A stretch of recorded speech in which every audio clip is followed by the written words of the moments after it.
Good morning and welcome to Rise and Shine. It's Tuesday, another work day for us to be alive, set those goals, go out to smash them, and of course, by the end of the close of work, you look back on the things you've been able to accomplish for today, and of course, you have many reasons to be thankful, grateful, and you can give yourself a little treat and pat yourself in the back and like, yeah, I did it. I hope you had an interesting night rest, and of course, you're awake, thankful, alive, very vibrant, very energetic, refreshed, and ready to kickstart the day. This is Rise and Shine, coming to you live on Spectrum Television. Of course, you know, we're beaming live from here, the very beautiful city of Akwa Ibom State.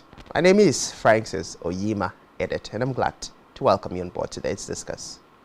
Good morning, Africa. Good morning, Nigeria. Good morning, Akwa Ibom State. It's a beautiful Tuesday morning to be alive. What a great day to rise and shine wherever you are. Of course, this is Rise and Shine, and it's time for us to talk Nigeria. Let's look at the issues that are bothering us, and let's try to set the agenda for some of the conversations that we are having in the country. Like we love to say, follow us across all social media platforms, all of which you can find at SpectrumTV.ng. Do well to get on our website at www.SpectrumTv.ng, and you are able to watch Spectrum Television broadcast real time. Good morning and thanks for joining us once again. Of course, this time for us to talk Nigerians and things happening across Nigeria. If I were to be asked what is the most important news that has happened within the course of in the last 24 hours between yesterday and this morning, a lot will be competing for attention on my mind. I don't know which one to go for, whether to go for the reaction from CREP to the president, or to go for the fact that the House of Rep has spoken about the numbers of people that have been killed by, you know, the conflict between the farmers and herders, which is spiked at 60,000 as of this morning, or whether to go for the fact that the Reps has also called on, the federal government to waive waivers for MDAs and allow them also to fund those buildings. But regardless of which area of interest, you know, interests you most this morning, we're definitely going to look at all of these and lots of other stories. But this morning, let me put you a question. A lot happened yesterday. Like it seems like most of the things that happened yesterday, apart from the media-related story, basically is still surrounding the racketeering or job racketeering in MDAs and the National Assembly's move to try and put a stop to it. Well, I think most important is the call that SERAP is making, giving the president 48 hours to reverse ban on some media houses, giving them access to Aso Villa to be able to make coverage and reportage of, proceedings of the government. And I know that part of the conversations that we've had under the Tinubu-led administration is to see how that the media is given ample hand and ample space to be able to get their work done as and when due. So I think it's one of the strongest conversations that is available on the burner this morning. Of course, we see the Socio-Economic Rights and Accountability Project, SERAP, urging President Bola Ahmed Tinubu to use his good offices and leadership position to immediately reverse the unlawful ban on 25 journalists and media houses from covering the presidential villa and restore the accreditations of those affected. So there's been this conversation that, going on for a while now, 25 journalists and about, a couple of other news agencies and media outlets. So we are seeing how this, is affecting the reportage of media work at this time, especially when we are looking at new government, new people in the saddle of responsibility. Of course, this report shows that the federal government recently withdrew the accreditations of some 25 journalists from covering activities at the presidential villa, Abuja. Of course, the banned journalists, there's quite a number of, media houses that have been listed, and, SERAP, which is like that, good ear of the government at this time, watchdog more to say is asking that the president moves to make sure that these people are restored to be able to cover the main that's like the real state of things in the country. As a Villa, let's know what is going on with the president and the presidency real time by restoring this. And I think it's a strong conversation this morning. Well, it's definitely a very big conversation. I mean, just looking at the word by media, the syrup here, I like to quote a part that says the administration cannot with one broad stroke ban journalists from covering public functions. Citizen access to information and participation would mean little if journalists and media houses are denied access to the seat of government. Media freedom is a cornerstone of Nigeria's democracy, and journalists must be able to hold the government accountable. Of course, President Ahmed Bola Tinubu is just starting. Is barely 2 months old, getting to 3 months or 3 months. The terms of affairs, and recall some of the few statements he made. First was that he advised politicians not to talk down on Nigerians. He also said his administration was going to be transparent and accountable to Nigerians. Another statement that is been credited to Ahmed Bola Tinubu has also been on the part of media, that the media will be allowed to do their job. So it's surprising that the president will wake up one morning and then we're hearing an issue of banning that number of media houses at a point where the president should even be looking at giving more accreditation to all the media houses across the different region, across the different states, so we can have a lot more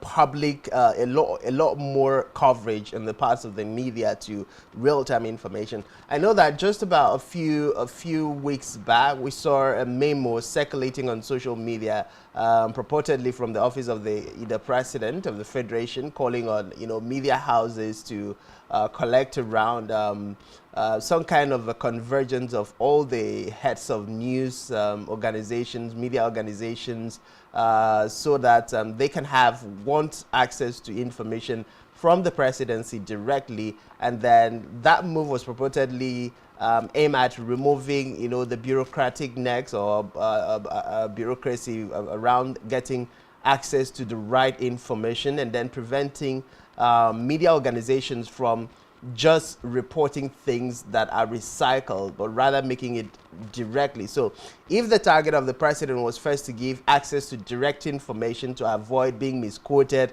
to avoid all the watering down that comes with hearsay and retold stories by second, third, and fourth responders of the media channels, then I think this is definitely something that we need to look into again. And when we're talking about democracy, we cannot remove the fact that the media is the fourth estate of the realm. And as the fourth estate of the realm, nobody, whether it's the presidency, the National Assembly, or the judiciary, no other arm of government has the right to try by any means to muzzle the press or muzzle media practitioners. An attempt to do that is a gross violation of our fundamental rights as broadcasters, as journalists, as media practitioners, is a gross violation of the rights of Nigerians, because the essence of us staying as the fourth estate of the realm is to monitor the activities of people in position of authority, government, and of course report that and keep the people abreast with factual information through her reportage. So banning media houses is literally like the president is selecting the media houses that will be reporting what the presidency wants, how the presidency wants, and what the presidency wants the people to hear, at the detriment of the media organization that will be actually reporting exactly what is happening in the country. And that is a systematic way of telling Nigerians it's anarchy that we are going to be projecting, not democracy. It's a strong conversation, especially when you look at the fact that journalists, like you said, are the fourth estate of the realm, and they're working within their constitutional provision to serve the nation at this time. Okay, of course, we also see that Serap is telling the president that his administration cannot be one broad stroke ban journalists from covering public functions, and citizens' access to information and participation would mean little if journalists and media houses are denied access to the seats of government. Of course, Asavila is the seat of government, and it's important that everyone gets clearance, as it were. I know that it was in the United States, I think 2 weeks ago, that a particular journalist was denied clearance, for his access card to get into the White House and report. And he has even moved to, sue the chief press secretary of the White House because of that particular action. So we see, where this particular whole thing can lead to as a government. It is important, as part of the conversations that we've had since Bola Ahmed Tinubu came in on the saddle as the president. We need to see how that he says what he says and does what he says. It's important that the media is given free hand to do their duties as should. One could say that since the emergence of this particular administration, there's been some, different undertones with regards to how free the media can be to execute their duties within the rank of the administration. There's been all kinds of speculation, but we do hope that, the presidency, his spokesperson with regards to the media, Ngelale, should know better, should be able to advise the presidency on what should work best. Like he said, why should we have specifics running information dissemination to Nigerians? We are going to, at the end of the day, have people work within the confines of just what, the press house in the Aso Villa wants you to do. And at the end of the day, we're not going to be seeing holistic reportage of some of these issues.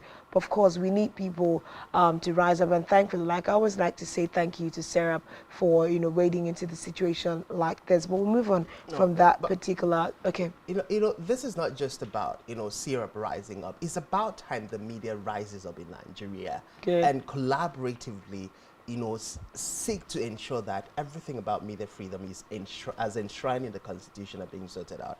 If we look at Chapter 4, Section 39 of the Nigerian Constitution, talking about the right to freedom of expression and the press, you see that every person shall be entitled to freedom of expression, including freedom to hold opinions and to receive and impart ideas and information without interference. You go down, you see, without prejudice to the generality of subsection 1 of this section, every person shall be entitled to own, establish, and operate any medium for the dissemination of information, ideas, and opinion, provided that no person other than the government of the Federation or of a state or any other person or body authorizes the President on the fulfillment of conditions laid down by an act of the National Assembly shall own, establish, and operate a television or wireless broadcasting station for any purpose whatsoever. Nothing in this section shall invalidate any law that is reasonably justifiable in a democratic society. So you look at all the provisions that has been, reeled out on this Chapter 4, Section 39 of the Nigerian Constitution. It spells out the rights of the media, and that is something that, no governor, no president, no leader of the Federal Republic of Nigeria has any right to infringe upon. Because if you do that, you are not just breaching the Constitution, you are breaking the law. And when you break the law court is there. But then, of course, you've mentioned the likes of Ngelale, the spokesperson to the president. It's always very easy when people are professionals. But once these professionals are appointed into political offices, it becomes a completely different ballgame. It seems like the moment people are entrusted with political positions, professional ethics flies out the window. The code of professionalism is thrown on the carpet. Everything that has to do with the rights, the ethics, the code, the morality of that profession, the rights of that profession is mortgaged because the person is now within the government. So in that instance, it is not just about Ngelale. Whether or not he advises President Ahmed Bola Tinubu, that is not consequential at this point. What the Nigerian media needs to do is to rise up and collectively say no to any attempt by the presidency, by any arm of government to muzzle the press as the fourth estate of the realm. Because if we do not rise up at this point in time, then we are going to see a lot more draconian laws being rolled out by the National Assembly. Because once one attempt is successful, other measures are going to follow. And if we allow that to happen, it will get to a point where the media will be almost non-existent. Because it's going to reel out. Let's not forget in a hurry the spate of slamming of fines and sanctions that came during the electioneering period. So if we allow that spate to continue, we just might wake up to realize that there is no freedom in Nigeria. Well, we hope that we don't get to that day. Like you said, it's imperative for the media to speak for themselves also unanimously. But then let's move on from that particular issue and go over to the feud that is happening between Governor Obaseki and his deputy, Philip Schreiber, in Edo State. It seems to be that there is no end in sight for that particular feud that is happening between, those two leaders of the state. We see the fact that yesterday there was a statement released by the state government that the media crew attached to the office of the deputy governor of the state, Philip Schreiber, has been disbanded. And going forward, the office of the deputy governor have been asked to dispense every communication that they have through the Ministry of Communication and Orientation. If they have need for any kinds of media coverage, they should reach out to the Ministry of Information and Orientation. Now, of course, the Edo State government disbanded the media crew attached to the deputy governor, and with a directive to the deputy governor to henceforth, of course, make use of the agency within the state. But we are seeing that this directive is following the ugly and unfortunate incident that happened during the colloquium held to mark the 60th anniversary of the Midwest referendum. If you remember very well, during that particular event, the deputy governor attempted to move over to where the governor was, I think, to have, a tete-a-tete with the governor, but he was shielded by the security of, the state governor Obaseki at that event. And you're thinking, how come this, deputy governor of a state cannot have access to the governor at an event? It was widely reported in the media space, and we see that just days after that particular event happened over the weekend, we are now seeing that, his media crew has been disbanded, and anything that the deputy governor wants to do within his office, he should head to the Ministry of Information within the state to do that. But I feel like these are really troubling narrative to the feud that is going on between the governor and, his deputy in Edo State. Well, it's very rather unfortunate for Obaseki and his deputy to be embroiled in this level of feud. I mean, you're talking about a joint ticket. You're talking about two people who should work together in the interest of the state.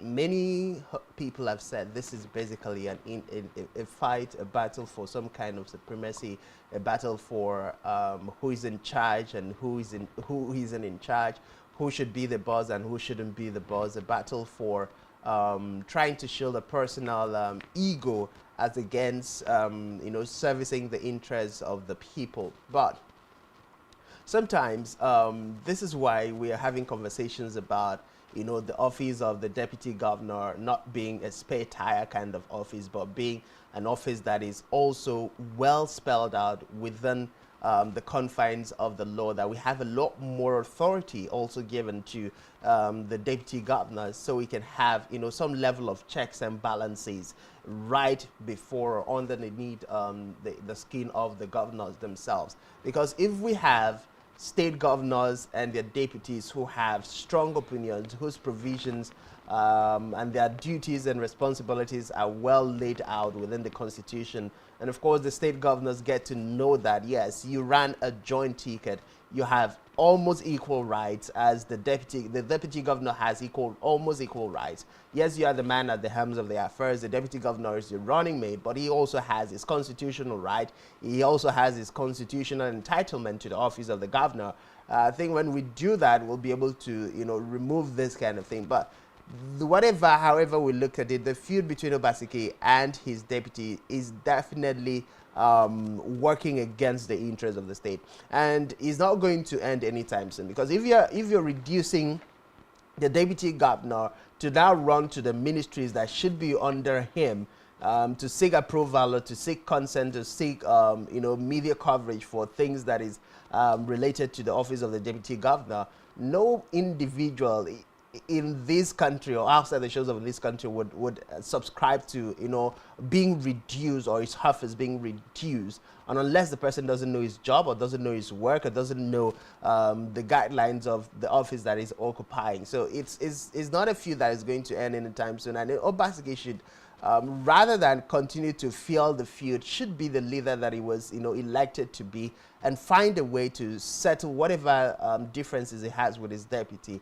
if indeed they want to work in the interest of their people.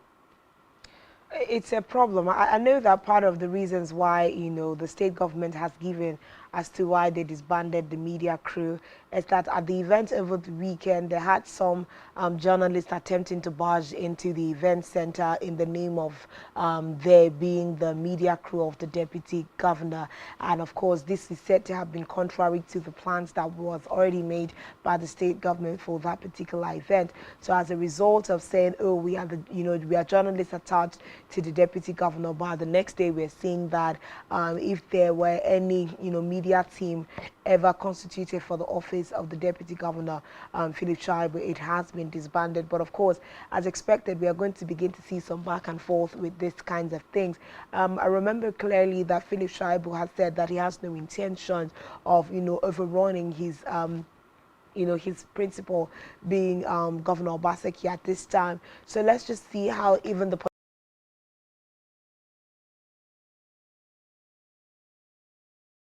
because it looks like this particular feud between them is getting more ugly by the day. But of course we see that the media crew were removed from that particular center, and let's see how this is going to affect. First of all, I think some of the conversations will be like you insinuated, what exactly does the deputy governor do that he needs a media crew of his own. Another question goes that every state house has a state press service. So does that press service that works when the governor goes out, is that different from the one that is assigned to the deputy governor? So the feud is just getting ugly, and it looks like the Edo State government, of course, as led by Governor Obaseki, is looking for any little excuse, so to speak, to more like frustrate, the negotiations or talks of peace with Shaibu. But we do hope that they settle that amicably in the time to come. And like we've continued to say, let the office of the deputy governor across the 36 states of the Federation be given role and task that, people can relate with. So let's know that this is what our deputy governors are for, and they can be given the, the respect and accorded the respect to their office that is necessary for them. I mean, if it was not necessary, we will not have those offices created in the first place. So let's see how even governors of different states can confer such honors to the office of the deputy governors, as it were. Well, as far as media is concerned, we know that it's not every time that the deputy governors tag along with the governors to attend events. So if I am to use what is obtainable in Akwa Ibom State, and I know very sure the office of the deputy governor has media aides attached to it, just like you have, the entourage of the governor have its media team. So in events that the governor and the deputy governor are attending together, the whole media house work together. But in an event that you find the governor attending a different function, then the deputy governor attending a different function, these respective media houses that are working for the government of the land report from these different locations. So the only reason we are having this, feud is because the deputy governor and the governor are not in terms or having some kind of misunderstanding. That's why you now see the attempt to make it look like the press members attached to the deputy governor are get crashing into the event, as opposed to if there was that synergy, that mutual understanding, that relationship, a robust relationship that should coexist between these two persons, actually working. We wouldn't have seen the deputy governors, the media head. You really would see both of them, those attached to the deputy governor and those attached to the governor, parlaying around together at that event. Because at the end of the day, both of them, are working for the same group of persons that are working for the state government. So all of this is as a result of the feud that is currently ongoing. And the only way to put an end to these kinds of scenario before it gets physical, because it's usually very easy when we begin to see things like this. It starts like it's small, and before you know it, it gets to a point where the deputy governor says, okay, you know what, you're using security to gag people who are attached to me. Let me also employ security personnel. And if it gets to that point, I've seen scenarios where though not before between a sitting governor and his deputy, but I've seen scenario where security operative attached to different government functionaries are slugging it out because their principals are having a misunderstanding. And so you find police attached to public officer A and police attached to, for instance, public officer B, having a squabble because their principals are embroiled in a feud or a misunderstanding. So if we have to put an end to this before it even gets to that embarrassing scenario, then Obaseki and Shaibu need to come to the drawing board, look at whatever misunderstanding, whatever issue, is brawling between them, find a way to remedy those issues, and then get back to the issue of governance together, regardless of how. If for instance, in Akwa Ibom, mostly the office of the deputy governor is with boundaries and issues of disputes and all of that, So in this context, if any issue of boundary disputes or intercommunal clashes happen in Edo State, who is going to go solve it? Will the governor be able to, delegate that responsibility that is meant for the deputy governor, and people who should work with him just, raise your hand above him and then go ahead to solve those issues or anything that should have arise from his office? It's not going to happen. And one way or the other, it's not these two people who are suffering. It is the people of Edo State who are suffering. Because when two elephants fight, the grass suffers. When two elephants fight, the grass suffers. Well, let's move on to a little bit of good news this morning in terms of what is happening. Of course, subsidy removal has, according to the president, it has come to stay. There's really no way we are going back on this. It has come to stay. And since May 29, we've been having that conversation, and there's been back and forth with, palliatives have been released, there's no palliatives. So I think it was the governor of Zamfara State now that was saying, you said there was a release of 5 billion naira. We have seen only 2 billion naira. Let it be put on paper so that nobody says all state governments received 5 billion. We received 2 billion. Well, we've seen that the Osun State government, through its palliative committee, in partnership with the Ministry of Special Duties and Regional Integration, will begin the distribution of subsidized rice palliative to residents of the state today. We'll also see, of course, this was disclosed in a release by the Commissioner for Information and Public Enlightenment. That is being drawn out by the federal government. So a lot of issues there. Then secondly, the committee that has been set up. I know one of the reasons Nigerians will say, okay, let's have people trusted, let's have committee, is basically to know that there is a set line, guidelines, timetable, look